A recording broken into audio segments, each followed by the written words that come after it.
You've been watching doors close with a strange precision, like something unseen is counting down while you're still reaching for the handle. 1 minute, it feels like the breakthrough is right there. The next, it's sealed. And what hurts isn't only the loss, it's the feeling that it was timed, that it happened on purpose, that it keeps happening in the same kind of moment when you're finally brave enough to move. You've tried to call it bad luck, distraction, fatigue, maybe even your own inconsistency, but deep down you know this isn't random. It feels like a spiritual boundary line, like heaven is near enough to breathe on you and yet close enough to warn you. Don't step through that door with the wrong heart. It's easy to misread that pattern and assume God is withholding from you. When the door shuts, the mind panics and starts rewriting the story. Maybe you're not chosen, maybe you waited too long, maybe you're being punished, maybe you missed the only chance you had. That's the part nobody talks about, the way disappointment tries to turn into identity. But the truth is, God doesn't always close doors because you're unworthy. Sometimes He closes them because you're too valuable to send in unprotected. The pain you're feeling can be the friction of being redirected, the discomfort of being kept from a version of yes that would have cost you more than you could see. Not every closed door is rejection. Some are rescue wearing the mask of loss. There's a spiritual mechanism at work that looks like delay, but is actually protection. When God marks someone for purpose, He also marks them for refinement. And refinement makes you visible in the unseen realm before you're visible to people. That's why the warfare gets weird right before the shift. Sudden misunderstandings, inexplicable fatigue, old temptations returning with perfect timing, voices in your head that sound like your own, but accuse you with a sharpness that doesn't feel human. The enemy doesn't need to destroy you if he can hurry you. He just needs to push you through a door before your discernment matures, before your obedience becomes steady, before your spirit learns how to stand. So, the countdown you sense isn't always heaven rushing you. It can be pressure trying to make you choose quickly, react quickly, speak quickly, agree quickly, attach quickly, and God, in His mercy, will sometimes let the door close to break the spell of urgency.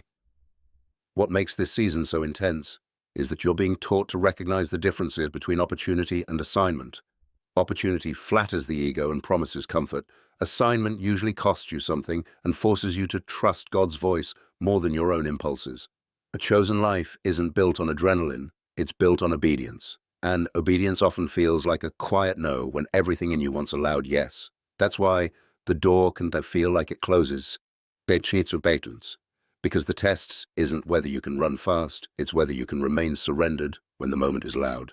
You're learning to move without panic, to pause without guilt, to wait without spiraling, to refuse what looks good when your spirit senses it's not clean.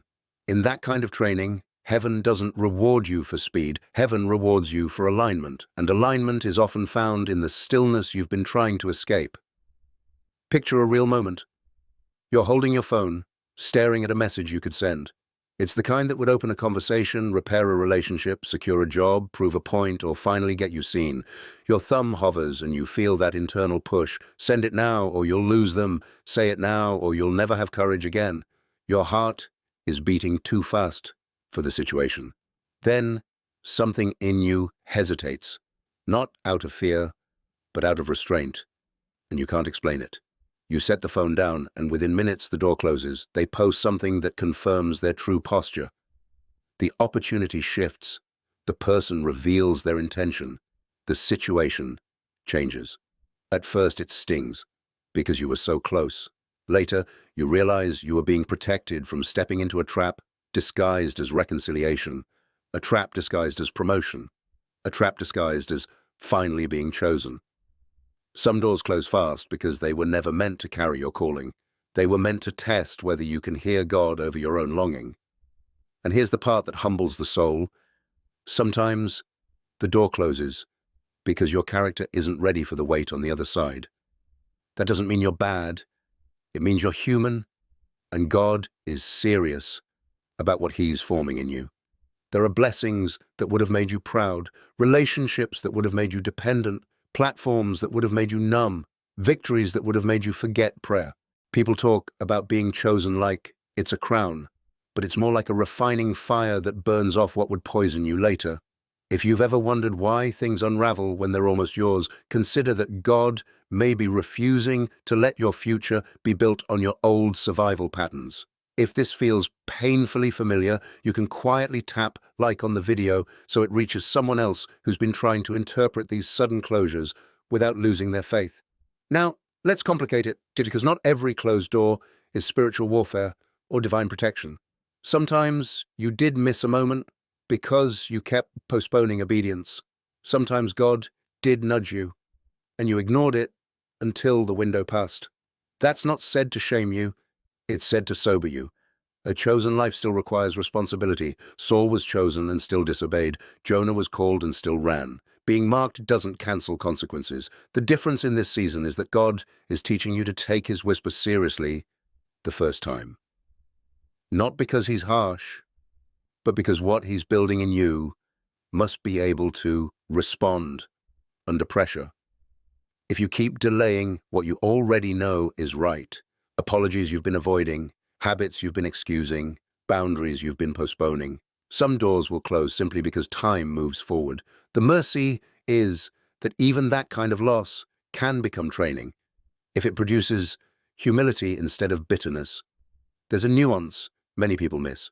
Isolation before elevation isn't always about being separated from everyone. It's often about being separated from certain voices in your own mind. God doesn't just remove people who would distract you. He also confronts the version of you that tries to earn love, the version of you that performs for approval, the version of you that over-explains so nobody misunderstands, the version of you that says yes too quickly because silence feels like abandonment. Betrayal is painful, but sometimes it exposes how much you were building your identity on someone else's loyalty. When the support disappears, you finally hear what you actually believe. When the crowd quiets, you notice where your confidence was coming from. This is why the season feels lonely and holy at the same time. God is stripping away the noise so you can recognize his voice and recognize your own motives before you walk into what you've been praying for. Hidden preparation often looks like ordinary days that feel like nothing is happening. You wake up, do your responsibilities, fight your thoughts, try to pray, try to stay kind, try not to numb out, and it seems like heaven is silent. But spiritual readiness is rarely dramatic. It's built in small choices when nobody claps. Choosing honesty when a lie would be easier, choosing rest when your anxiety wants you to grind, choosing purity when no one would know, choosing forgiveness even when your feelings are screaming for revenge. This is the kind of preparation that makes the enemy nervous, because it doesn't depend on mood. And this is where discernment grows. You learn the difference between conviction and condemnation, between God's correction and the accuser's shame. Conviction points you toward life.